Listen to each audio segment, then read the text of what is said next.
सभी को स्वतंत्रता दिवस की हार्दिक शुभकामनाएं। मित्रों, आज़ादी के 78 वर्ष बाद भी देश आर्थिक असमानताओं से जूझ रहा है।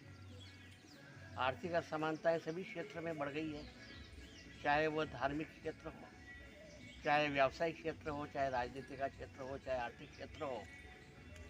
सब जगह इतनी बड़ी खाई है कि एक गरीब और सामान्य व्यक्ति अपना जीवन निर्वाह नहीं कर पा रहा है। वहीं दूसरी ओर शीर्ष पदों पर बैठे हुए संत राजनीतिज्ञ अथाह लाभ कमा रहे हैं।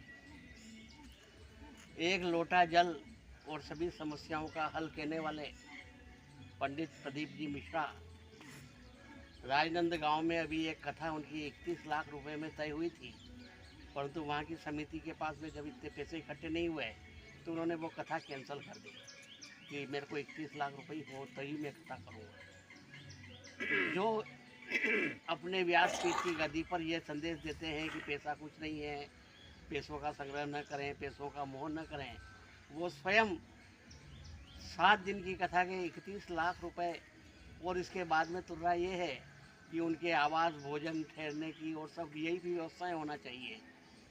तो ये जो कथावाचक हैं इस प्रकार से आर्थिक चर्चा में लगे हुए हैं, जबकि उनके अपवाद स्वरूप डोंगरे जी महाराज हैं, मुरारी बापू हैं, ये लोग कथा करने का कोई भी पैसा नहीं लेते हैं और यदि जो भी चढ़ावा आता है वो वहीं दान कर देते हैं। दूसरी ओर हमारे राजनीतिक विधायक को भी 1,30,000 रुपये तनख्वाह मिलती है, उसे बढ़ा करके 45,000 रुपये बढ़ा करके 1,75,000 रुपये करने का प्रस्ताव पास किया गया है।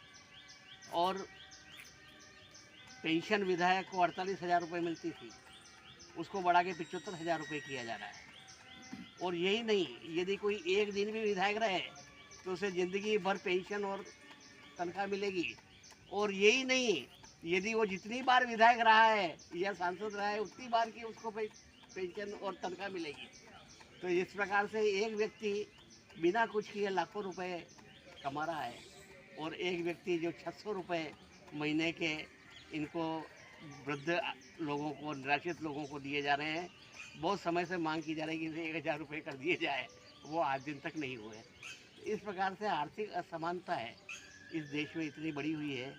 आज हम ये भगवान से प्रार्थना करते हैं कि आज़ादी के स्वतंत्रता दिवस पर ये अर्थ की जो विषमता की खाई है उसे पाटें, सबको भगवान सुबुद्धि दें ताकि समाजवादी रूप से सभी को समानता का अधिकार मिले और कम से कम कोई भी व्यक्ति इस प्रकार से अर्थाभाव में भूखा न सोए और इस प्रकार से जो गरीबों के टैक्स का जो पैसा है वो लोग जो अनधिकृत रूप से हड़प रहे हैं उस पर रोक लगाई जाए।